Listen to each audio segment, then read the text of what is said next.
2 of 66 days in a row. We're getting back to my own hands that I've played. Maybe we'll come back to some specific villains' hands in the future, but or opponents' hands in the future. But today, my own hands that I definitely played went to showdown, and we are hand reading the villain today. So have our database open right here.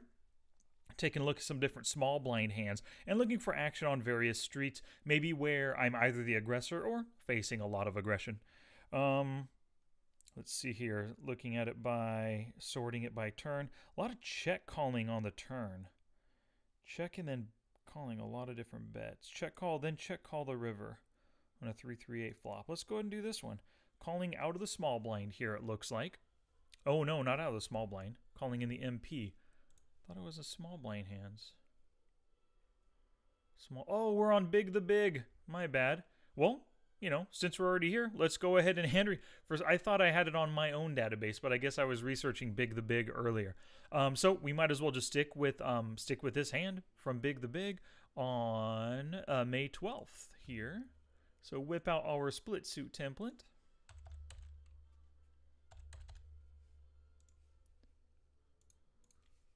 How funny is that? We'll see what I ended up folding here. 8-7-6, 17, 7-8-7. Lots of sevens.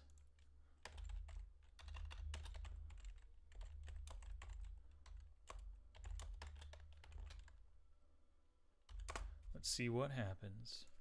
A couple of folds, and I choose to fold. What did I have? 3 deuce.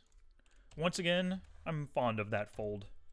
So we get a limp, and then BigtheBig completes. Oh, okay. Wow, 3 players will flop. Let's see what happens. Bet. Okay, good. So Tasty Teats, the button, limps pre-flop. So let's see what we can make of his limping range. We see that he's a 37-4 player. Not a lot of hands, only 27, but he's super loose passive, raising only 4%. 1 out of 27 times means he raises, you can basically think of it as like jacks or maybe queens or better, and ace-king. Maybe even ace-queen he's limping. It's only 27 instances, so let's actually put him on. In his limping range, we can leave out. Let's go ace-queen or better. Let's say he limps in with ace-jack. We just really don't know about him at all, so we'll see. But we do have it 3 ways here. So if we go to Flopzilla. Oh, hold on a second. Loose passive button limps. Hero calls. BB checks. All right, so what do we make of his limping range? Who knows if he would have limp called, limp folded, limp raised even. I mean, it's possible that he could have like pocket aces right now, but we're definitely going to be leaving out, you know, some of the strongest hands. Calling the 2-bet percentage. Let's put him at 50% real quick, and then let's take a look at limping, just 38% limping, fold 38, limp call 37, 67. This guy likes to limp, so we're definitely going to give him a wider range. Let's start with a 33%. Let's say 10s or better. He's coming in for a raise, at least a min raise, maybe 3x, but a min raise. Let's say king, queen, he's raising. Ace, jack or better, he's raising. I think he could limp in with ace-10. We just don't know enough about the guy to say he wouldn't, but I could see even these weak hands limping. I could see these ones limping in. And actually, I could see a lot of these weak jacks too. Maybe not the 10s. Let's constrict him at least a little bit to start with. Let's give him this limping range. 8-7, 7-6. Opponents like to see flops with those.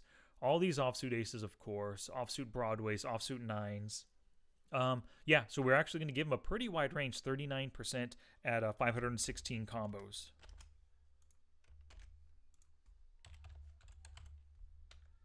Makes total sense to me. I mean, the guy's super loose passive in general, only 27 hands, and we really could, honestly, we could go with that 50% range to start, and then possibly maybe remove or add some of these hands back in that aren't in the range. I mean, we could make him super big, but let's start off just not too big. So 39% equity, or 39% range right here.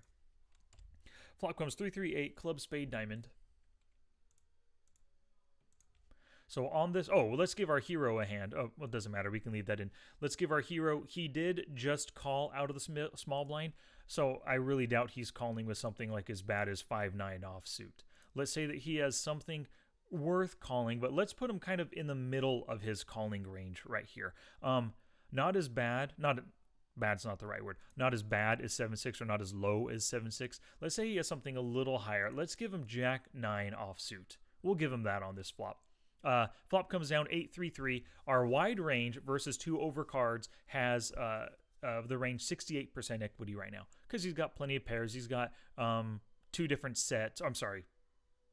He's got a set of 8s. He's also got plenty of trips, and he also have quads. He has quads in his range, which our villain, our hero, does as well, but we just give him Jack 9. So on this board, what happens?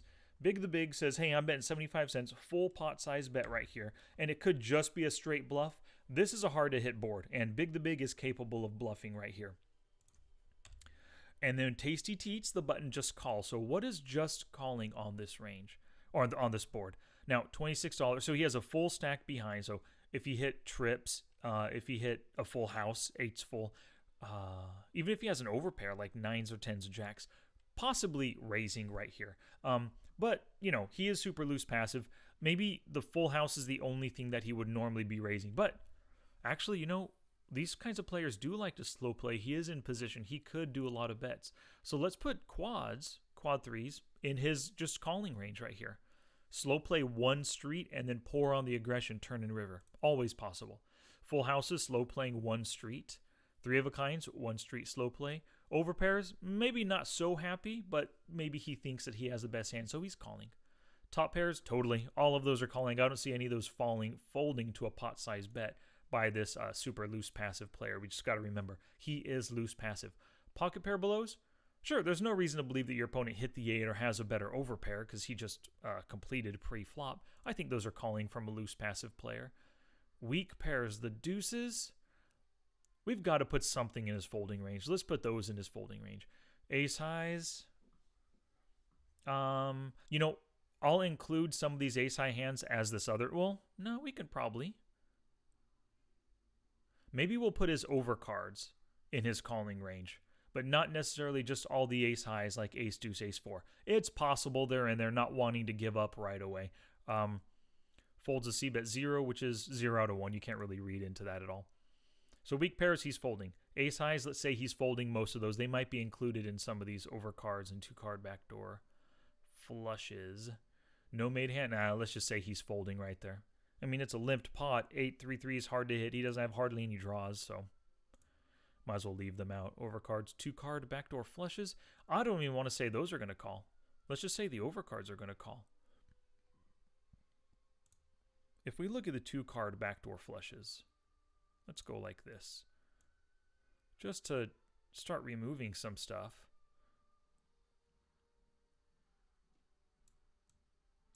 It is a hard to hit board. There's no reason to think hero has a 3. These kings are overcards. Some of them are double overcards, but then they're all ace high backdoor flush draws and king high backdoor flush draws. So, hey, Liptonite, how's it going? I see you right there in the chat. Thanks for joining. I'm going to put some of these random backdoor draws in, at least for 1 street, and we'll see what happens on the turn right here. So we're going to give him those. We want to accept it, so all of those ones are included. And so he's at 57%, which means if he's continuing 57%, it means he's folding 43% of the time right here. Yeah, I feel pretty comfortable with that range. And it's 57% and 240 combos. So still, his call is actually quite a wide range right here. He still has plenty of pairs, overpairs, underpairs, and backdoor draws in his range, and overcards as well. So things aren't looking too pretty if our hero just has a jack-high hand. Now the 9 of clubs hits. What does this do to equities? Let's see here. 9 of clubs gives the equity of the range only 30%. And as you can see, the equity of the hand is so big because now the hero suddenly hit top pair. But let's see what happens. Now, if hero had top pair, I would expect a bet here. But we just get a check. And then for 1/2 pot, he decides, the loose passive player decides to throw out a bet. And hero just calls. So what does he bet here? For just a 1/2 pot, oftentimes you would think that they would be betting a little bit more if they had a nut hand, given that he'd suddenly given that he bet full pot on the flop, you might try to bet more to try to get max value. Let's take quads out of the range. I think quads and full houses would want to bet a little bit more. Your opponent bet full pot. Why not bet 2/3 or 3/4 pot here with your more nutted hands and just hope for a call? I think loose passive players often do that. They overbet with the nuts, thinking they're going to get paid. 3 of a kinds. I mean, those are practically the nuts right here. Why wouldn't you bet more than just half pot? Yep, let's take those out. I could totally be mistaken. Now these 2-pair hands. Sure, 9-8 suddenly hit 2-pair. You want to get value. Nuts. Yeah, on the turn suddenly hit 2-pair. I think those could be making the half pot. Top pair, totally making the half pot bet. Mid pairs now. Your opponent check showing weakness. So you think maybe your hand is good. Maybe he'll call with a couple overcards. Maybe you're just trying to bluff him off the hand, even though he is quite the passive player, or in general passive player. He might throw out a bluff turn once his opponent shows weakness. Weak pairs, I think those are checking behind. I really do. Ace highs are checking behind no made. Now suddenly picking up the flush draw. I think they would check behind. Yeah, I don't see any reason why somebody without showdown value, such a loose passive player, would be betting here. I think they'd be checking behind with those kinds of hands. What was I? Ace highs, yep, checking behind, no made. Flush draws checking behind. No flush draws checking behind. Open enders. Well, I mean, I guess that's a possible bet, right? But then again, not betting the flush draw, you also wouldn't bet your open-ended straight draw.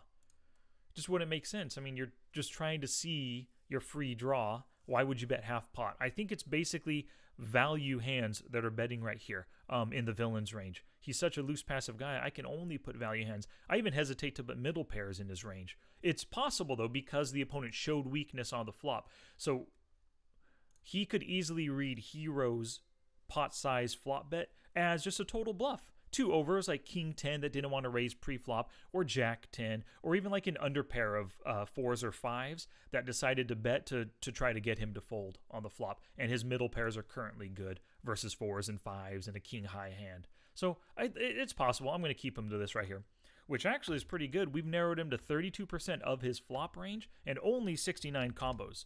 So that bet right there, even though it was a smallish half pot bet, still allowed us to range him a little bit. Or to narrow his range a little bit. 32%. Actually, not a little bit.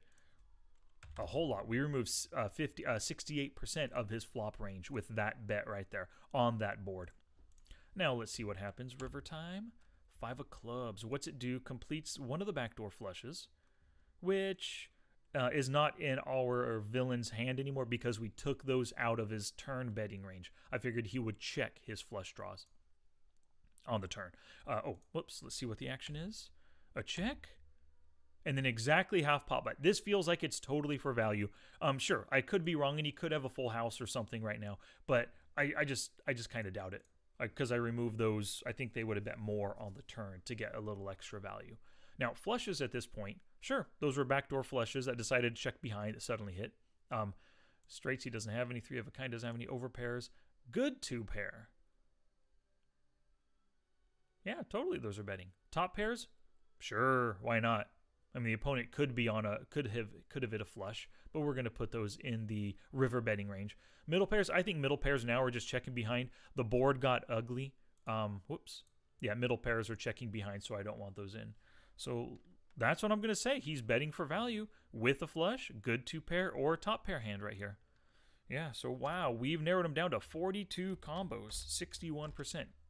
Quite a big narrowing. You can see how we went from 516 down to 42 combos, less than 10% of his pre-flop range. So let's see what he has. 85. Oh, 8-5 suited. I gave him 8-6 suited. He's actually capable of limping in with 8-5 suited. Out of the on the button right here. So let's see. Now it does make sense. It is a top pair hand. All of his other 8s that he stayed in with. No, it's actually. Oh, it's not a top pair hand. My bad. It's a middle pair hand. So I removed those from the river. But this super loose passive guy. Oh, that's why. Because they suddenly hit 2-pair. So I would have kept it in as a 2-pair hand if I had 8-5 in his range. So it makes sense. So the reasoning I used as I narrowed him through the streets makes total sense. If this hand would have been in his range pre-flop, it would have ended up on the river. So I would have been right. I was just a little slightly too conservative pre-flop, and instead of a 39% range, I guess we could say he possibly had something like this, a 40% range. If he has 8-5 suited, he probably has 6-5. We could say he had a 41% range, maybe even wider. We just don't know, but at a minimum, it was a 41% range. All right, but that was pretty good. I mean, it's interesting that that a loose passive, pre-flop loose passive player, open limps button with 8-5 suited. I mean, for me, I'm folding 8-5 suited. I'm never limping with 8-5 suited. I'm either raising as a steal or just folding it here on the button. But we can see he's loose passive, possibly plays any 2 suited cards right here. Alrighty, y'all. Thank you very much for watching. Liptonite, thank you for tuning in on Twitch as this went live. And I appreciate your time, everybody. Take care, and I will catch you next time for day 43 of 66 in a row. Peace out.